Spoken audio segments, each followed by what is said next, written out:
మరి idiom of the డేతో start చేద్దామా ఇవాళ డైలీ వొకాబులరీని? ఎస్. మరి ఇవాళ ఇడియం ఏంటి? Back to square one. సింపుల్గా చెప్పాలంటే ఎక్కడ మొదలు పెట్టామో మళ్ళీ అక్కడికి వెళ్ళడం. అంటే ఒక పని మొత్తం చేసాం కానీ తప్పులున్నాయి, అనుకున్నట్టుగా లేదు, సో మళ్ళీ మొదటి నుంచి స్టార్ట్ చేయడం అనమాట. అది మీనింగ్. సో ఇక్కడ చూడండి definition: to start over on a task are plan after failed attempt to make progress. Progress సాధించడంలో ఫెయిల్ అవ్వడం వల్ల మళ్ళీ మొదటి నుంచి చేయడం. ఎగ్జాంపుల్ చూడండి ఎంత నీట్గా ఇచ్చారు. Teams proposal was not accepted by the client. Client ఏమో ప్రపోజల్ యాక్సెప్ట్ చేయలేదు. After the presentation the team went back to square one. మళ్ళీ మొదటికి వచ్చేసింది, వర్క్ అంతా మళ్ళీ మొదలుపెట్టిందని అర్థం అనమాట. సో దీన్ని ఉపయోగించి మీరు కొన్ని సెంటెన్సెస్ ఫ్రేమ్ చేసి కామెంట్ సెక్షన్లో పెట్టండి. ఇంగ్లీష్ ఇన్ఫినిటీ నేను ఆఫర్ చేస్తున్న కోర్సు ప్రతిరోజు కూడా రాత్రి 7 గంటలకి మీకు లైవ్ క్లాసెస్ ఉంటాయి. వీక్కి 4 to 5 క్లాసెస్ అనేవి మనకి ఉంటాయి. మండే నుంచి ఫ్రైడే వరకు, మధ్యలో ఒక రోజు నేను లీవ్ పెట్టవచ్చు. సో 4 to 5 క్లాసెస్ అయితే మీకు పక్కాగా వస్తాయి ఇంగ్లీష్ ఇన్ఫినిటీలో. అండ్ ఎవరు చెప్తారు? నేనే చెప్తాను, వేరే ఏ ఫ్యాకల్టీ కూడా మీకు రారు. ఏ ఎగ్జామ్స్కి హెల్ప్ అవుతుంది? అన్ని కాంపిటేటివ్ ఎగ్జామ్స్కి హెల్ప్ అవుతుంది. అన్ని మోడల్స్ కవర్ చేస్తాం. మనం ఇప్పుడు హిందూ పేపర్లో 5 పేజెస్ ఈ యూట్యూబ్ వీడియోలో మనం కవర్ చేస్తున్నాం. 5 పేజెస్లో ఉన్న వొకాబులరీ. ఈ కోర్స్లో రిమైనింగ్ పేజెస్లో ఉన్న వొకాబులరీ అంతా కూడా ఈ ఇంగ్లీష్ ఇన్ఫినిటీ కోర్స్లో అవుతుంది. వీటితో పాటు reading comprehension, parajumbles, cloze test, error spotting, all types of models also get covered in this. ఏ లెవెల్లో కవర్ చేస్తారు? బేసిక్ లెవెల్ నుంచి అడ్వాన్స్డ్ లెవెల్ వరకు. ఫీజు ఎంత? Multiple options. 1000 రూపాయల నుంచి 5000 రూపాయల వరకు మల్టిపుల్ ప్లాన్స్ ఉన్నాయి. మీరు ఎలా ఉంటుందో చూద్దాము అనుకుంటే 1000 రూపీస్ ప్లాన్కి రావచ్చు. లేదు నేను జాబ్ వచ్చేంత వరకు సార్ని నమ్మి ఉండిపోతాను అనుకుంటే 5000 రూపీస్ ప్లాన్కి రావచ్చు. నా రికమెండేషన్ అయితే లైఫ్ టైం వ్యాలిడిటీ. మీరు ఒకసారి చూసి తర్వాత డిసైడ్ అవుతారు అనుకుంటే 1000 రూపీస్ ప్లాన్కి వచ్చి తర్వాత మీరు 5000 ప్లాన్కి అప్గ్రేడ్ అవ్వచ్చు కూడా. అన్ని కాంపిటేటివ్ ఎగ్జామ్స్కి కూడా ఇది హెల్ప్ అవుతుంది. అందుకే డీటెయిల్డ్గా చెప్తున్నాను ఏమవుతుంది కోర్సులోని. రాత్రి 7 గంటలకి లైవ్ క్లాస్. మీ డౌట్స్ ఏమైనా నన్ను అడగొచ్చు. It is an interactive class. మరి ఇవాళ న్యూస్ పేపర్ ఫ్రంట్ పేజ్ మనం గమనిస్తే ఫస్ట్ పేజ్లో you can see certain words. చూడండి, how layoffs in US will impact H1B workers. Layoff అంటే అర్థం ఏంటి? ఉద్యోగం నుంచి పీకేయడం, ఉద్యోగం నుంచి జాబ్ పీకేయడాన్ని లే ఆఫ్ అంటాం. Removal from job. ఇప్పుడు కొన్ని కంపెనీస్ మనం న్యూస్లో చూస్తున్నాం. ఇప్పుడు అమెజాన్ ఈజ్ ప్లానింగ్ లే ఆఫ్స్, ట్విట్టర్ ఈజ్ ప్లానింగ్ లే ఆఫ్స్ అంటే అర్థం ఏంటి? డిశ్చార్జ్ ఆఫ్ వర్కర్స్ని విధుల నుంచి రిమూవ్ చేసేయడం అని అర్థం అనమాట. జాబ్ నుంచి పీకేయడం సింపుల్గా చెప్పాలంటే. That is the meaning of lay off. తర్వాత మీరు గమనిస్తే జీడిపి గ్రోత్ డిప్స్ అంటే అర్థం ఏంటి? తగ్గిపోయింది. 6.3%కి తగ్గిపోయిందంట. యాజ్ మ్యానుఫ్యాక్చరింగ్ స్లైడ్ అంటే ఏంటి? మళ్ళీ తగ్గిపోవడం. స్లైడ్ అయినప్పుడు కిందకు వస్తాంగా. మ్యానుఫ్యాక్చరింగ్ తగ్గిపోవడం వల్ల, స్లైడ్ అయిపోవడం వల్ల జీడిపి గ్రోత్ ఏమో డిప్ అయిపోయింది అని మనం చెప్పొచ్చు. సరేనా? రైట్. నెక్స్ట్ మీరు ఒకసారి గమనిస్తే CMs meet with MBBS students fails to end stir అంటే ఏంటి? ప్రొటెస్ట్ లేదా యాజిటేషన్. నిరసన అంటాం. నిరసన, తెలుగులో నిరసన, ప్రొటెస్ట్, ఇలాంటివన్నీ కూడా సిమిలర్ వర్డ్స్ అనమాట. దాన్ని సీఎం యొక్క మీటింగ్ ఆపలేకపోయింది. దాన్ని ఆపడానికి ప్రయత్నం చేశారు. సీఎం మీటింగ్ అయింది కానీ MBBS స్టూడెంట్స్ చెప్పిన మాట సీఎం వెళ్ళలేదు, సీఎం చెప్పిన మాట MBBS స్టూడెంట్స్ వెళ్ళలేదు. అది అక్కడ కనిపిస్తుంది. నెక్స్ట్ చూడండి, Shinde government to form panel to probe flight of mega projects. Very very important. Probe అంటే ఏంటి? ఇన్వెస్టిగేట్, విచారణ చేయడం. షిండే గవర్నమెంట్ ఒక ప్యానెల్ని ఫామ్ చేస్తుంది. ఎందుకు? ఇన్వెస్టిగేట్ చేయడానికి. ఏంటి ఇన్వెస్టిగేట్ చేయడానికి? Flight of mega projects. Flight అంటే అర్థం ఏంటి? ఫ్లైట్ అంటే ఎగిరిపోవడం. అంటే ఏంటి? అంటే రాష్ట్రానికి రావాల్సిన పెద్ద పెద్ద ప్రాజెక్టులు వేరే రాష్ట్రాలకి వెళ్ళిపోతున్నాయి. చూడండి, ఇప్పుడు state missing out on several big ticket industrial projects. Recent మంత్స్లో పెద్ద పెద్ద ఇండస్ట్రియల్ ప్రాజెక్ట్స్ ఏమో మహారాష్ట్ర కోల్పోతుంది. ఎందుకు కోల్పోతుంది? దీని వెనకాల ఏమైనా కాన్స్పిరసీ ఉందా? వేరే రాష్ట్రాలకు ఎందుకు ప్రాజెక్ట్స్ వెళ్ళిపోతున్నాయి అని కనుక్కోవడం కోసం షిండే గవర్నమెంట్ ప్యానెల్ని ఫామ్ చేయబోతోంది. ఇక్కడ ఫ్లైట్ అంటే మీనింగ్ విమానం అని కాదు, వెళ్ళిపోవడం అనే మీనింగ్ ఇక్కడ తీసుకోవాలి. ఎందుకు మన రాష్ట్రాన్ని వదిలి వెళ్ళిపోతున్నాయి ప్రాజెక్ట్స్ అన్నీ కూడా, మనకెందుకు రావట్లేదు అని చెప్పి ఆలోచించాలి. సో మీరు అందుకని చెప్తున్నాను, ఇది మనకి తెలిసిన మీనింగ్ మీరు పెట్టుకోకండి, ఎయిర్ క్రాఫ్ట్ అలా అని కాదు, ఎందుకు వెళ్ళిపోతుంది అనే యాంగిల్లో మీరు ఇక్కడ చూడాలి. ఇక్కడ మీరు గమనిస్తే next India US exercise near LAC irks China. Irk అంటే అర్థం ఏంటి? ఇరిటేట్ అని అర్థం. ఎల్ఏసి అంటే లైన్ ఆఫ్ యాక్చువల్ కంట్రోల్. ఇండియాకి చైనాకి ఉన్న బార్డర్ని ఎల్ఏసి అంటాము. అక్కడ ఇండియా యుఎస్ కలిపి జాయింట్ ఎక్సర్సైజ్ చేశాయి. మిలిటరీ ఎక్సర్సైజ్ చేయడం అనేది యుద్ధ అభ్యాస్ అని చెప్పి జాయింట్ ఎక్సర్సైజ్ చేశారు. అది చైనాని ఇరిటేట్ చేసింది. మా బార్డర్ దగ్గరికి వచ్చి యుఎస్ ఇండియా చేసుకోవచ్చు, యుఎస్ కూడా ఎందుకు ఇన్వాల్వ్ అవ్వాలి అన్నట్టు వాళ్ళకి ఇరిటేట్, వాళ్ళకి కోపం తెప్పించింది అని అర్థం అనమాట. ఇక్కడ చూడండి, Jiang Zemin who oversaw China's economic transformation pass away అంటే డై, చనిపోయారు అని అర్థం. ఓవర్సీకి పాస్ట్ టెన్స్ ఓవర్సా, ఇది V2, ఇది V1. ఓవర్సీ అంటే అర్థం ఏంటి? పర్యవేక్షించడం.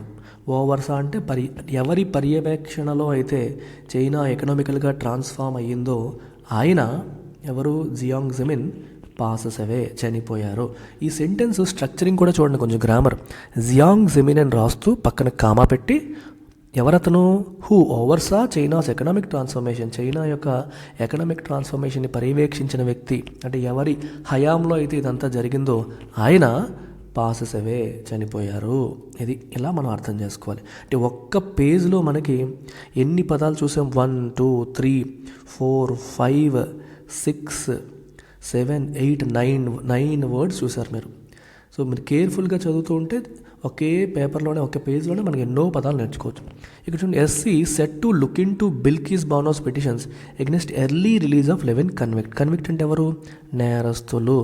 బిల్కిస్ బానోస్ కేసులో ఎవరైతే నేరస్తులు ఉన్నారో వాళ్ళని ఎర్లీగా రిలీజ్ చేస్తున్నారు, 11 మంది కన్విక్ట్స్ని. దానికి వ్యతిరేకంగా బిల్కిస్ బానోస్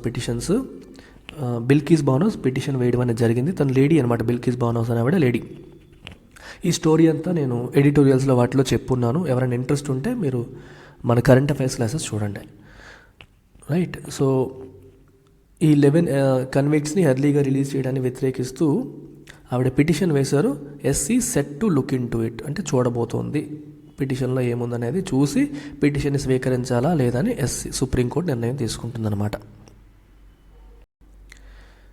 సో నెక్స్ట్ పేజ్లో మీకు ఎక్కువగా వర్డ్స్ లేవు. ఇక్కడ మీరు గమనిస్తే అసలు ఒక్క పదం కూడా నాకైతే కనిపించట్లేదు. క్రైసిస్ మీకు తెలిసిందే, క్రైసిస్ అంటే సంక్షోభం, అదొక్కటే కనిపిస్తోంది. Otherwise there is nothing in this page. తర్వాత పేజ్లోకి మనం వెళ్తే ఇది చూడండి, ఇంట్రెస్టింగ్ వర్డ్స్ కొన్ని ఉన్నాయి. On war footing.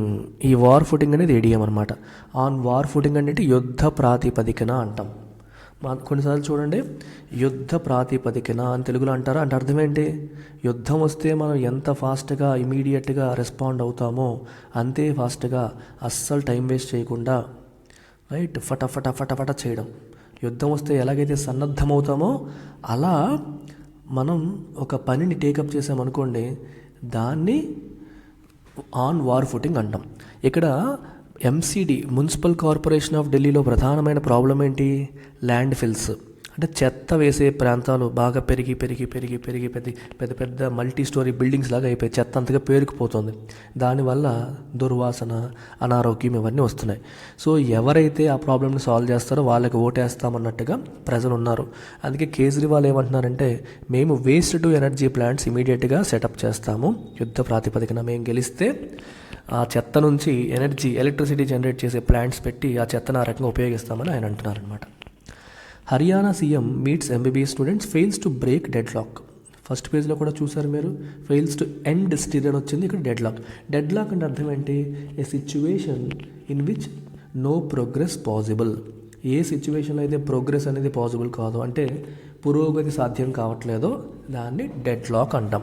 So dead లాక్కి ఇంకొన్ని పదాలు తీసుకుంటే మీకు స్టేల్ మేట్ అంటారు, స్టేల్ మేట్ అంటాము, స్టాండ్ ఆఫ్ అంటాము, అలాగే ఇంపాస్ అంటారు, లాగ్ జామ్ అంటారు. ఇవన్నీ కూడా సిమిలర్ వర్డ్స్ అనమాట. వీటన్నింటికి మీనింగ్ ఏంటమ్మా? సిచ్యువేషన్లో ఎటువంటి ప్రగతి లేదు, no progress possible, a situation from which there is no progress possible అనేదాన్ని డెడ్ లాక్ అంటారు. సో ఆ డెడ్ లాక్ని బ్రేక్ చేయగలిగిందా హర్యానా సీఎం మీటింగ్? బ్రేక్ చేయలేకపోయింది. సో డెడ్ లాక్ కంటిన్యూ అవుతుందన్నమాట. ఎంబీబీఎస్ స్టూడెంట్స్ అడిగింది వీళ్ళు ఒప్పుకోవట్లేదు, వీళ్ళు చెప్పింది స్టూడెంట్స్ ఒప్పుకోవట్లేదు. సో ఇది విషయం. Aam Aadmi Party takes to streets అంటే వీధుల మీద పడింది. స్పెల్స్ అవుట్ అంటే క్లియర్గా చెప్పడం. MCD plans with nukkad nataks, ఈ నాటకాల ద్వారా మున్సిపల్ కార్పొరేషన్ ఆఫ్ ఢిల్లీ ఎలక్షన్స్లో మేము గెలిస్తే ఏం చేస్తామో స్పెల్ అవుట్ చేస్తుంది. స్పెల్ అవుట్ అంటే క్లియర్గా చెప్పడం. స్పెల్ అవుట్ అంటే అర్థం ఏంటంటే క్లియర్గా ఎక్స్ప్లెయిన్ చేయడం. ఎక్స్ప్లెయిన్ సంథింగ్ ఇన్ డీటెయిల్ అని అర్థం అనమాట. నెక్స్ట్ పేజ్ మీరు తీసుకుంటే చాలా ఇంట్రెస్టింగ్ వర్డ్స్ ఇక్కడ కూడా ఉన్నాయి. Kurhani bypoll BJP JDU in first face off after split. Face off అంటే కాన్ఫ్రంటేషన్ అంటే అర్థం ఏంటి? ఒకరినొకరు ఎదుర్కోవడం. కాన్ఫ్రంటేషన్ అని అర్థం అనమాట, ఒకరినొకరిని ఎదుర్కోవడం. బీజేపీ జేడీయూ కలిసి ఉండేవి, జనతాదళ్ యునైటెడ్ విడిపోయిన తర్వాత ఈ బైపోల్లో మొట్టమొదటిసారి ఒకరినొకరు ఎదుర్కోబోతున్నాయి అని అర్థం. ఒకరినొకరు ఎదుర్కోవడం, కాన్ఫరెంట్ చేయడం అని అర్థం. ఇక్కడ చూడండి, క్లోజ్ ఎయిడ్ అంటే ఎవడు? సైడ్ కిక్, సహాయకుడు. అంటే రాజకీయ నాయకుల పక్కన ఉంటారు చూడండి, వాళ్ళు ఎయిడ్స్ అనమాట. ఈ aide of Sukesh Chandrashekar held in extortion case. Extortion అంటే అర్థం ఏంటి? బలవంతంగా థ్రెట్ లేదా ఫోర్సు లేదా ఫియర్ని ఉపయోగించి ఎదుటి వాళ్ళని భయపెట్టి బలవంతం చేసి డబ్బులు డిమాండ్ చేయడాన్ని ఎక్స్టార్షన్ అంటాం. వాళ్ళ పిల్లల్ని కిడ్నాప్ చేయడం ద్వారా కావచ్చు, లేకపోతే మాకు డబ్బులు ఇవ్వకపోతే మీ బిజినెస్ కూల్ చేస్తామని కావచ్చు, మంట పెట్టేస్తామని కావచ్చు, అప్రూవల్స్ ఇవ్వ ఏదో ఒకటి చెప్పి బలవంతంగా డబ్బులు డిమాండ్ చేయడాన్ని ఎక్స్టార్షన్ అంటాం. ఇలాంటి ఎక్స్టార్షన్ కేసులో సుకేష్ చంద్రశేఖర్ యొక్క ఎయిడ్ని పట్టుబడ్డాడు అని చెప్పి అర్థం.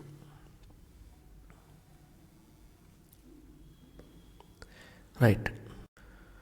నెక్స్ట్ పేజ్లో మనం గమనిస్తే ఇందులో పెద్దగా వొకాబులరీ అనేది కనిపించట్లేదు. ఇక్కడ ఇది ఒక్కటి మీరు చూడవచ్చు. 8380 birds culled in avian flu hit areas at Alappuzha. అంటే అలెప్పీలో ఏవియన్ ఫ్లూ అంటే మనకి పక్షుల ద్వారా వచ్చే ఫ్లూ అనమాట, అది వచ్చేసింది. అక్కడ 8380 పక్షుల్ని చంపేశారు. కల్ అంటే కిల్, పక్షుల్ని జంతువుల్ని చంపడాన్ని కల్లింగ్ అంటాం అనమాట. ఇక్కడ చూడండి, CCB unearths e cigarette racket in Bengaluru nabs 7. Unearth అంటే బయట పెట్టడం. అనెర్త్ అంటే అర్థం ఏంటి? ఒక కుట్రని బయట పెట్టడం, కుంభకోణాన్ని బయట పెట్టడం, డ్రగ్ ట్రాఫికర్స్ని ఇలాంటి వాళ్ళని బయట పెట్టడాన్ని ఏమంటాం? అనెర్తింగ్ అంటాం. ఫైండ్ సంథింగ్ బై డిగ్గింగ్ అంటాం కదా, అలాగా కింద బయటికి కనిపించకుండా ఉన్నదాన్ని బయటికి తీసుకురావడం, బయట పెట్టడం అనే మీనింగ్ ఉంటుంది. డిగ్ అప్ ద ట్రూత్ అనే మీనింగ్ వస్తుంది అనమాట.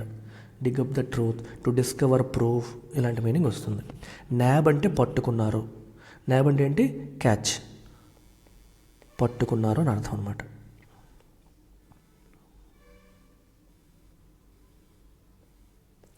సో ఈ పదం ఇంతకుముందు మీకు వచ్చింది గుర్తుందో లేదో, పోచింగ్ అనే పదానికి 2 మీనింగ్స్ ఉన్నాయి. ఒకటి యానిమల్ పోచింగ్ అంటే అర్థం ఏంటి? ఇల్లీగల్గా జంతువుల చర్మాల కోసం, వాటి కొమ్ముల కోసం, వాటి దంతాల కోసం చంపేయడాన్ని పోచింగ్ అంటాము. లేదా ఎదురు పార్టీ అంటే వేరే పార్టీలో ఉన్న వ్యక్తుల్ని మన పార్టీలోకి లాగేసుకోవడం.